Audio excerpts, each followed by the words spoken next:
ഇവിടെ വിവാഹങ്ങൾ ഇത്തരത്തിലൊരു പക്ഷേ ഒരു കൗമാരപ്രായത്തിൽ തന്നെ അന്തമില്ലാതെ അല്ലെങ്കിൽ അതിനെപ്പറ്റി നിയമവശം അറിയാതെ അല്ലെങ്കിൽ ജീവിതത്തെ പറ്റി അറിയാതെ ചിലപ്പോൾ വ്യക്തികൾ ഇതിലേക്കൊക്കെ എടുത്തു ചാടാറ്. പക്ഷെ മോണോലിസിന്റെ സംഭവത്തിൽ സംഭവിച്ചത് ഒരു സ്റ്റേറ്റിനാണ്, അല്ലെങ്കിൽ നമ്മുടെ ആരോഗ്യമന്ത്രിയുടെ ഭാഷയെ പറഞ്ഞ സിസ്റ്റമാണ് തകരാറിലായത്. അതാണ് ഇതിനെ ഏറ്റവും ഈ വിവാഹത്തെ ഒരുപക്ഷെ ജനശ്രദ്ധ ആകർഷിച്ചതും അതാണ്. ഏതെങ്കിലും രണ്ട് വ്യക്തികൾ ഓടി വന്ന് എന്തെങ്കിലും ചെയ്തതല്ല. അവരിപ്പോ ലിവിംഗ് ടുഗദർ നടത്തുകയാണെന്ന് നമുക്ക് നിവൃത്തിയില്ല. അതൊന്നും അല്ല ഉണ്ടായത്. രണ്ട് വ്യക്തികൾ ഓടി വരുന്നു, തമ്പാനൂർ പോലീസ് സ്റ്റേഷനിലെത്തുന്നു, അവർക്ക് വിവാഹം കഴിക്കണം. ഈ വിവാഹം കഴിക്കുക എന്നുള്ളത് അർജന്റായിട്ട് നടത്തേണ്ട ഒരു കാര്യമല്ല.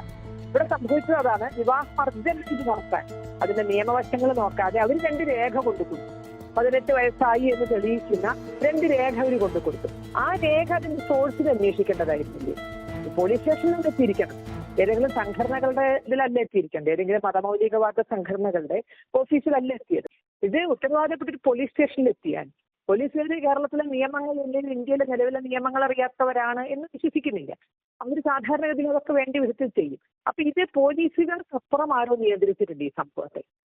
പോലീസ് സ്റ്റേഷനിൽ എത്തിച്ചതും ഉത്തരവാദപ്പെട്ട ഇടണം ആരോ ആണ് ഇവരെ പോലീസ് സ്റ്റേഷനിൽ എത്തിച്ചിരിക്കുന്നത്.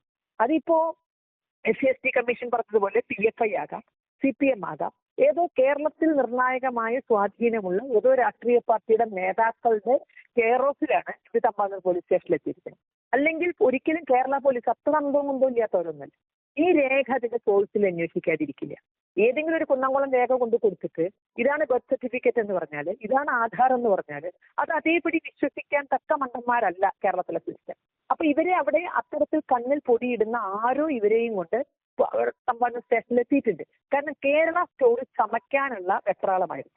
ഇവിടെ പലരും വന്ന് പറയുന്നത് കേട്ടു, മറ്റു സംസ്ഥാനങ്ങളിൽ ഇവരുടെ ജീവൻ ഭീഷണിയുള്ളത് കൊണ്ടാണ് അവർ ഇങ്ങോട്ട് ഓടി വന്നത്. അല്ല, മറ്റു സംസ്ഥാനങ്ങളിൽ ഇങ്ങനെ നിയമലംഘനം നടത്താൻ സാധിക്കില്ല, അതിന് സാധിക്കുന്ന ഏക സംസ്ഥാനം കേരളമാണ് എന്നതുകൊണ്ടാണ് അവർ കേരളത്തിലേക്ക് ഓടി വന്നത്. ഇതിന് ഉത്തരവാദപ്പെട്ട എല്ലാവരുടെയും പിന്തുണ കിട്ടി.